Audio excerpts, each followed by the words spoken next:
تیتر اول امشب: وضعیت نگران کننده پناهجویان ایرانی در ترکیه. آیا همسایه غربی دیگر پناهگاه امنی برای مخالفان حکومت ایران نیست؟ رئیس بخش عفونی بیمارستان مسیح دانشوری گفته اگر کرونا فراگیر شود تخت کافی نداریم. و احکام حبس برای 3 نوجوان ایرانی و عراقی به اتهام محاربه و عضویت در داعش. افراطگرایان چطور در ایران یارگیری می‌کنند؟ به تیتر اول خوش آمدید.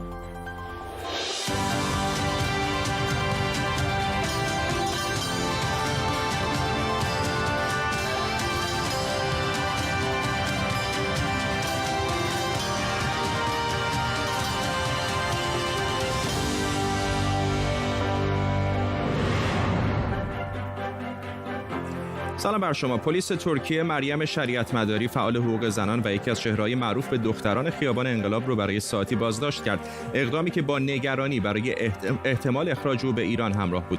خانم شریعت مداری حالا آزاد شده، ولی بازداشت او دوباره به نگرانی‌ها درباره امنیت پناهجویان ایرانی در ترکیه دامن زده. از 2 سال پیش که سازمان ملل متحد در ترکیه پذیرش درخواست‌های پناهندگی رو متوقف کرد، این روند به اداره کل مهاجرت ترکیه واگذار شد و همین شرایط پناهجویان و پناهندگان ایرانی رو در این کشور پیچیده‌تر کرده. در طول نیم ساعت آینده به کمک تیمی از خبرنگاران و کارشناسان این خبر و خبرهای دیگر رو دنبال می‌کنیم. اول بریم به استانبول. خبرنگار ما لیلی نیکفر از این شهر با ماست و جزئیات بازداشت خانم شریعت مداری رو دنبال کرده. لیلی، چه اتفاقی افتاد؟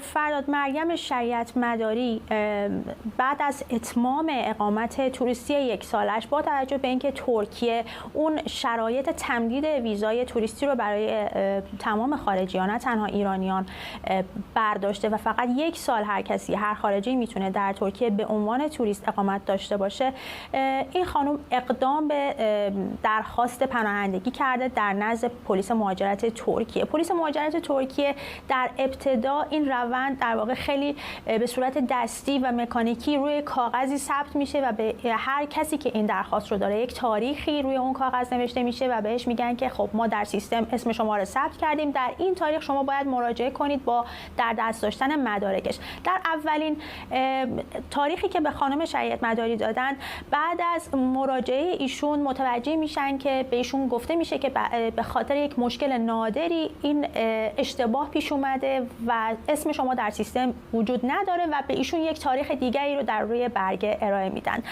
و برگه قبلی رو از ایشون میگیرن و پاره میکنن. این تاریخ در واقع موعدش همین 1 ماه آینده هست.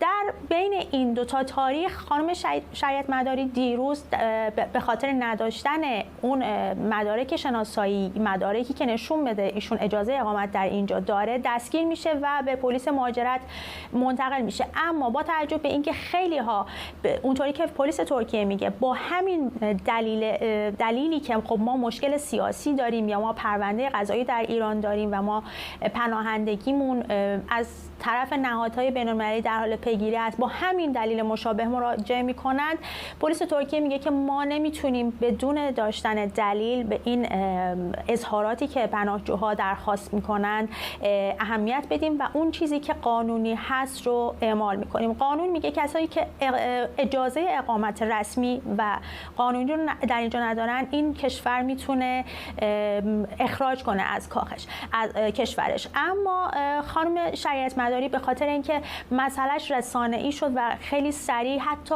بعضی از وکلای ترک در واقع پیگیر پروندهشون شدن و تونستن اونجا نه به عنوان وکیلشون، به عنوان کسی که مشاورش هست حضوری مراجعه کنند و مسئله مشکل ایشون رو با دولت ایران، با حکومت ایران و سابقه فعالیت سیاسی ایشون رو مطرح بکنند. این باور ایجاد شد در پلیس ترکیه و به ایشون یک فرصتی داده شده که فردا با در دست داشتن یک سری مدارکی که نشون میده ایشون در اینجا خونه اجاره کردن و مراحل قانونی رو طی کردن، قراره به ایشون یک برگه اقامتی که نشون میده ایشون درخواست پناهندگی دارن و ثبت شده رو ارائه بدن. چیزی که میخوام در واقع سعی بکنم بفهمم اینه که آیا این احتمال‌های اخراج‌های این بازداشت‌ها یک چیز سیستماتیک الان هست در ترکیه که تمام پناهجویان باش در واقع با این خطر روبرو هستن، موردی هست، یا مثلا اشکال سیستم هستش که سازمان مثلا مربوطه به اداره مهاجرت یا حتی بعضی موارد خود مهاجران یا پناهجویان دارن اشتباه میکنن یا اشکالی وجود داره؟ میخوام بدونم که این به صورت سیستماتیک است یا به صورت موردی؟ چیزی که خود پناهجویان، بسیاری از پناهجویان مطرح میکنن و حتی خیلی از فعالین حقوق پناهجوها در موردش صحبت میکنن که این یک اشکال سیستماتیک است. از وقتی که سازمان ملل دفتر اون پذیرشش رو در ترکیه جمع کرده، اون اداره مهاجرت ترکیه، پلیس مهاجرت ترکیه خیلی جدی نمیگیره و با همه یک نگاه یکسانی داره. برای همین نمیتونه بر اساس اون چیزی که پناهجو خود درخواست دهنده مطرح میکنه به اون اطمینان بکنه و پرونده رو واقعا پیگیری کنه و خیلی وقتا حتی اسمش رو در سیستم ثبت نمیکنه بعضی از پلیس‌های مهاجرت شهرها. لیلی نیکفر در استانبول ترکیه، ممنونم از تو. مردم آب برای خوردن ندارن. این فریاد بسیاری از ساکنان استان سیستان و بلوچستان که حالا برای رفع تشنگی جان بچه‌هاشون رو قمار میکنن. کودکانی که یا در برکه‌ها غرق میشن یا طعمه تمساح‌های پوز کوتاه. امشب وضعیت سیستان و بلوچستان رو زیر ذره بین میبریم که نبود آب آشامیدنی فقط یکی از مشکلاتشه.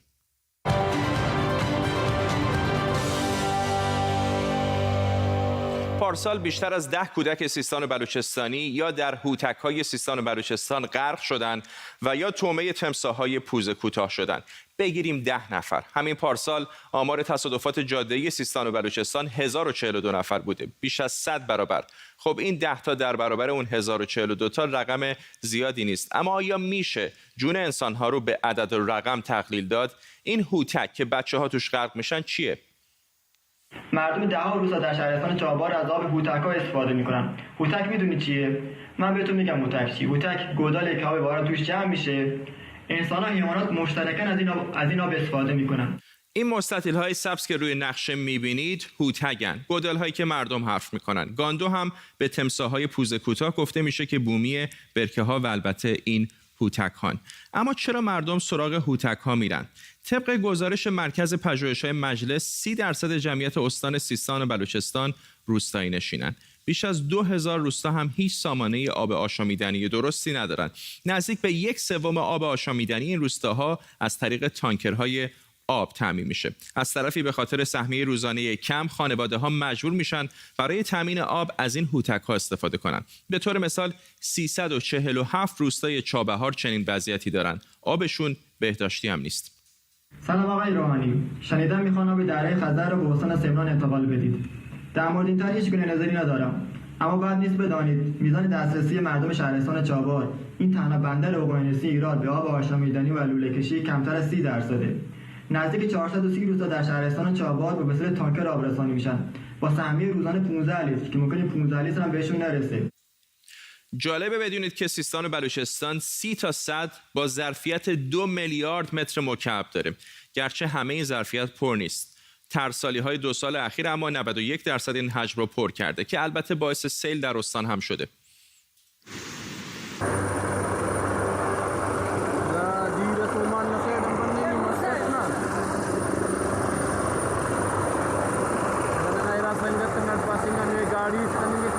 محرومیت‌های استان به نبود آب آشامیدنی ختم نمیشه. بذارید چند تا شاخص توسعه انسانی سیستان و بلوچستان رو با تهران و میانگین کشوری مقایسه کنیم. شاخص توسعه انسانی 3 بعد اصلی یعنی زندگی طولانی و سالم، دستیابی به دانش و استانداردهای زندگی آبرومندانه رو اندازه میگیره. در سال 1397 شاخص توسعه انسانی در بخش امید به زندگی در کل کشور 81 ساله. این رقم در تهران که رتبه اوله 83 ساله. استان سیستان و بلوچستان اما 72 ساله، رتبه 31 یعنی رتبه آخر جدول. این امید به زندگی نسبت به میانگین کشوری در سال 95 8 سال و 6 ماه پایین‌تره. غمگین‌تر این که امید به زندگی نسبت به سال 90 حتی کمتر هم شده. امید به زندگی مردان در استان 1.5 سال و امید به زندگی زنان در این استان 3 ماه کم شده. شما کن نشتگه چاکری کش؟ همه چاکری کش چهون اگه نیک شهری؟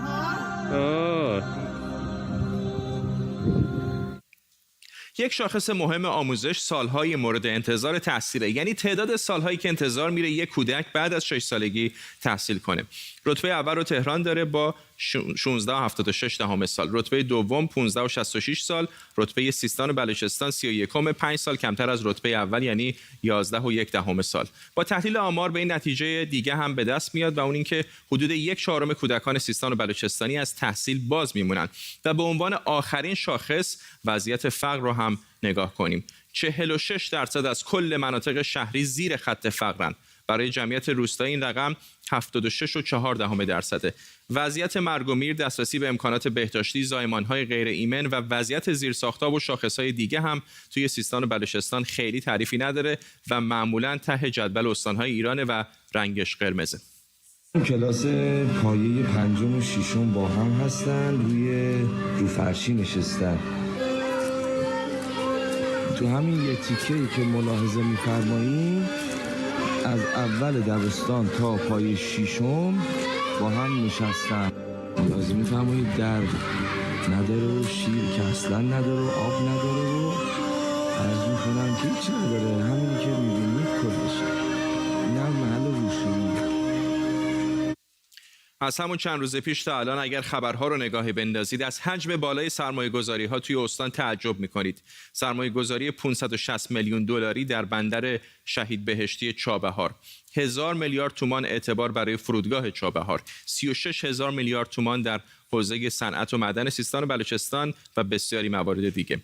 همین اواخر امیر حمزه 6 ساله اهل روستای هوتکت بالا با مادرش که لباس میشست نزدیک رودخونه بوده که گاندو بهش حمله میکنه و استخوان‌های دستش رو خرد میکنه. به بیمارستان امام علی چابهار منتقل میشه اما امکانات پزشکی کافی نبوده و میبرنش پاکستان و اونجا مجبور میشن دست چپ این پسر بچه 6 ساله رو قطع کنن.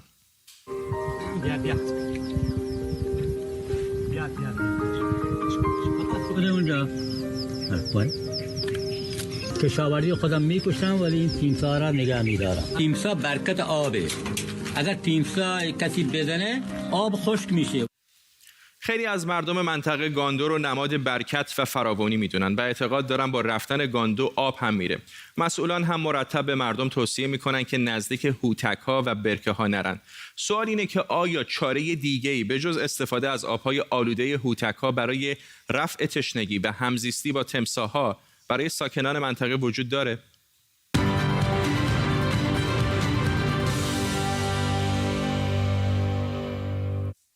اینجا در بریتانیا کلاف سردرگم برگزیت حالا با نزدیک شدن به ماه‌های پایانی سال گره‌های بیشتری هم خورده.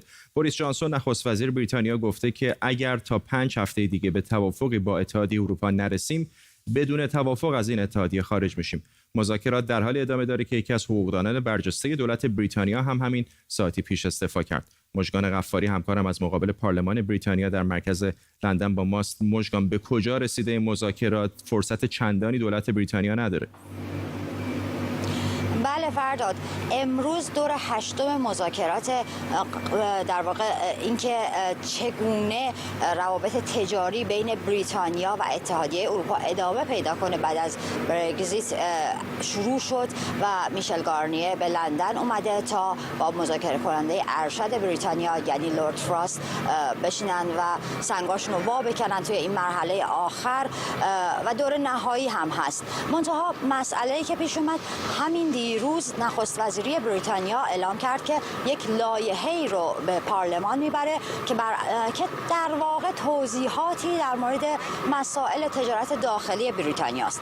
منتها این لایحه در مورد مرز بین دو تا ایرلند شمالی و جمهوری ایرلند مسائلی رو تغییر میده نسبت به اون چیزی که توافق شده بود توی توافق برگزیت در ماه ژانویه و وقتی که این قضیه دولت وقتی که گفته که این تنها شفافسازی های جزئی هست در حوزه های جزئی، ولی خیلی از کارشناسان میگن که این مسئله‌ای که باعث درگیری بین دو طرف میشه و حتی باعث شکستن قانون بین المللی از طرف بریتانیا میشه، چون توافق برگزیتی که شده به نوعی به شکل یک قانون بین المللی در اومده و وقتی که از اون بخوان تخطی کنن انگار که دارن قانون بین المللی رو میشکنن.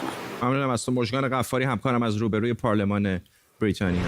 تصاویر زنده داریم از کیف پایتخت اوکراین، جایی که 2 نفر از اعضای مخالفان دولت آقای لوکاشنکو در حال دادن یک کنفرانس مطبوعاتی هستند. شرایط در بلاروس همچنان متشنج هست علیرغم فشارهایی که مخالفان دارن بر آقای لوکاشنکو میارن. به نظر نمیاد که او قصد کناره‌گیری از قدرت داشته باشه. دیروز هم یکی دیگر از معترضان و یکی از رهبران مخالف بلاروس در نزدیکی مرز اوکراین توسط نیروهای لباس شخصی در این کشور دستگیر شد. در ایران شاخص بورس مرتب در حال سقوط و حجم نقدینگی مرتب افزایش پیدا میکنه. بانک مرکزی میگه حجم نقدینگی در بهار امسال 34% افزایش پیدا کرده. حجم نقدینگی به نسبت سال اول روی کار اومدن روحانی تا حالا بیش از 5 برابر شده. شاید خود شرکت‌هایی که به نهادهای حکومتی مثل سپاه و رهبری مربوط میشن در این نوسانات بورس دووم بیارن، اما این میتونه زندگی سرمایه‌گذاران خرد رو به باد بده. خب اصلا سقوط بورس چه تأثیری روی اقتصاد میذاره؟ اینایی که روی دیوار میبینید بعضی از تأثیرات مستقیمیه که میتونه روی اقتصاد بذاره. از یه طرف مهار غول نقدینگی که یکی از عوامل اصلی مشکلات اقتصادی دشوارتر میشه و از اون طرف قیمت‌ها و تورم بالاتر میره.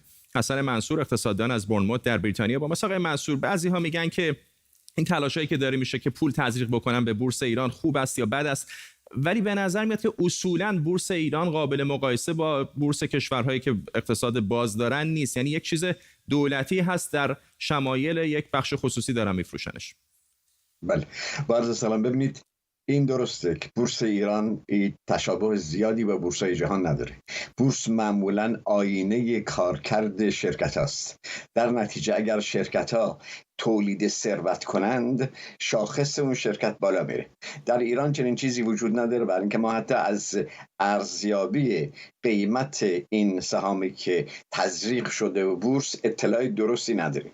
به این ترتیب این قابل پیش بینی بود که در این شرایط اضطرار دولت که نیاز شدیدی به تامین نقدینگی از طریق فروش سهام خودش داره و نیازهای دیگری هم داره برای اینکه بتونه نتایج سیاسی از این قضیه بگیره، یعنی دارندگان سهام عدالت رو رام نگه داره، طبیعی بود که به این تب بورس دامن بزنن. بورس در ایران یک نهاد عمومی است و علیرغم اینکه رسما خصوصی است، این اداره کنندگانش بیش از 80% مال دستگاه‌های عمومی، امنیتی، نظامی و انقلابی هستند. و چه سرنوشتی در انتظار نقدینگی در ایران هست به نظرتون؟ داستان نقدینگی، داستان دردناک نقدینگی بسیار طولانی است. من در این زمینه بیش از 20 مقاله چاپ کردم. ببینید روزانه تا اول امسال روزانه 1400 میلیارد تومان به نقدینگی افزوده میشد. از آغاز این سال حدود 2000 میلیارد تومان روزانه به نقدینگی افزوده میشه، در حالی که تولید ملی حداقل 7% منقبض میشه. حالا چرا این افزوده میشه در چنین شرایطی؟ باید مکانیزمش رو ببینیم و زینفهای این قضیه رو ببینیم. نظام بانکی بسیار مختل نظام جمهوری اسلامی رو ببینیم و این مسئله که در آمارهای متعدد دولت منعکس است، این افزایش نقدینگی به سوی طبقات پایین حرکت نمیکنه، بلکه در دست مرفه ترین اقشار جامعه قرار میگیره. ممنونم از شما. حسن منصور اقتصاددان از بورنموث بریتانیا. بازگشایی مدارس و آغاز موج دوم شیوع کرونا حالا یک نگرانی جدی برای خیلی از کشورها از جمله ایران به وجود آورده. رئیس بخش بیماری‌های عفونی بیمارستان مسیح دانشوری با هشدار نسبت به اینکه کودکان ناقلان بالقوه کرونا هستند، گفته خانواده‌های کودکان هم در معرض ابتلا هستند و تخت کافی برای بستری کردن هم نیست. وزیر آموزش و پرورش ایران هم ساعتی پیش گفته با توجه به شرایط موجود هر لحظه ممکنه تصمیم جدیدی در مورد اجباری یا اختیاری بودن حضور در مدارس یا حتی تعطیلی کلی گرفته بشه.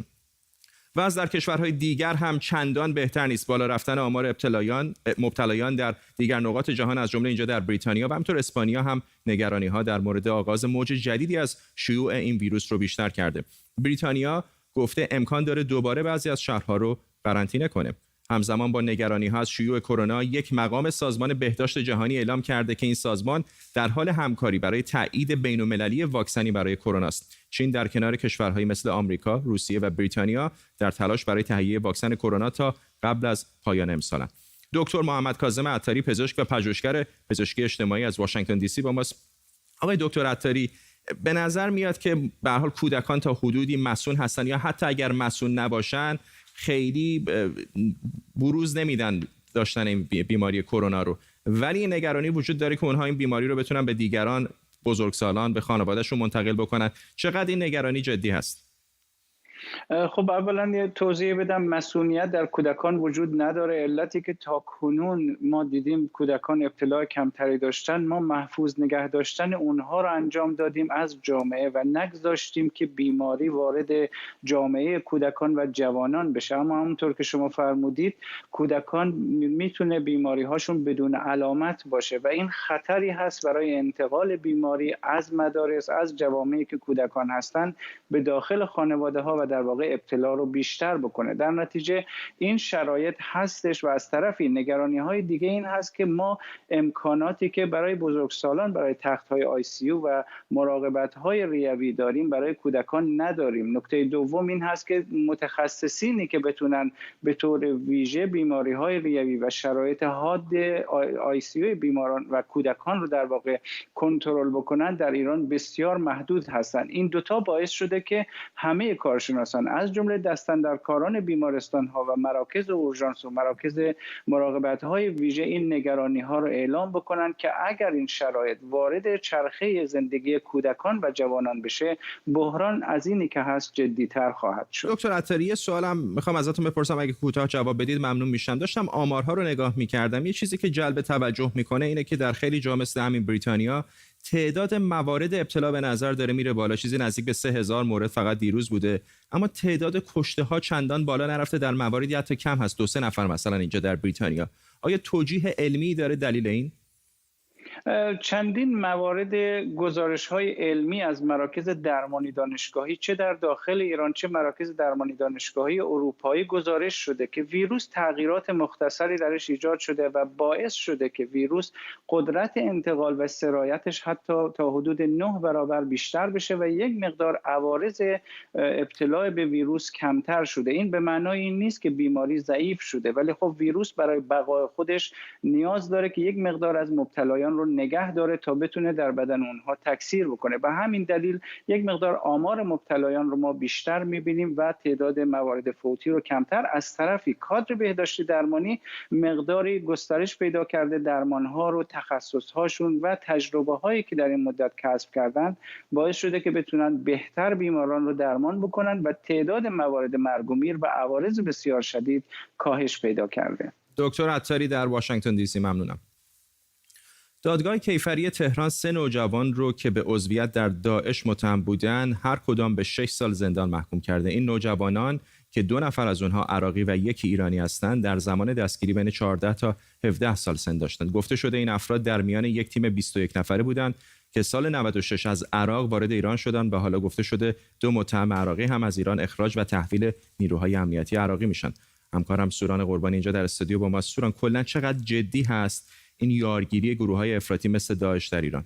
تقریبا این یارگیری نیروهای تندرو جهادی برمیگرده به اواسط دهه 90 میلادی در مناطق در کردستان ایران، مناطقی که کردهای سنی داره و همچنین در بلوچستان ایران.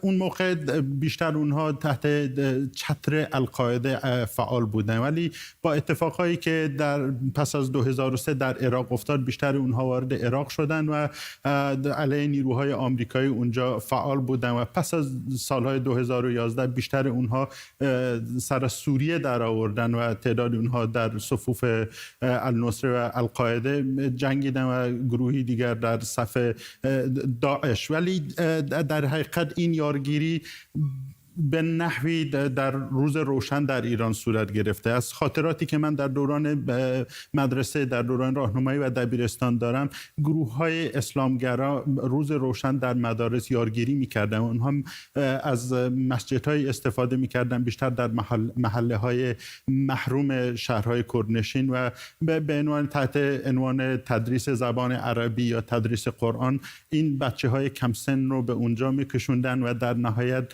اونها سر از افغانستان یا عراق در می آوردن. با توجه به اینکه در بین سال 2000 تا 2003 گروه‌های اسلامی کرد در منطقه هورامان کردستان عراق ولایت بیاره رو تشکیل داده بودن و یک جغرافیای کوهستانی رو در اختیار داشتن که با نیروهای کرد اقلیم کردستان در حال جنگ بودن و اونها در پس از سال 2003 که نابود شدن توسط اتحادیه میهنی کردستان و نیروهای آمریکایی، نزدیک به 600 تا 700 نفر از اونها وارد خاک ایران شدند و گفته میشه که نهادهای امنیتی ایران از اونها استفاده میکنن برای مقاصد خودشون، به خصوص در سوریه، عراق، افغانستان و حتی پاکستان. ولی گروهی از این نیروهای سنی معترض بودن به این که خب ایران مرکز شیعه هست و اونها باید مبارزه یا جهادی به قول خودشون جهادشون رو در ایران انجام بدن و این باعث شکاف شده در بین این نیروها و تعدادی از اونها که خواستار مبارزه با ایران بودن در ایران بازداشت شدن، محاکمه شدن و تعدادی از اونها اعدام شدن و تعداد زیادی از اونها اکنون در زندان به خصوص رجای شهر کرج زندانی هستند. ممنونم از تو سوران قربانی، همکارم اینجا در استودیو با ما، و ما هم میرسیم به پایان تیتر اول امشب. تا فردا، بدرود.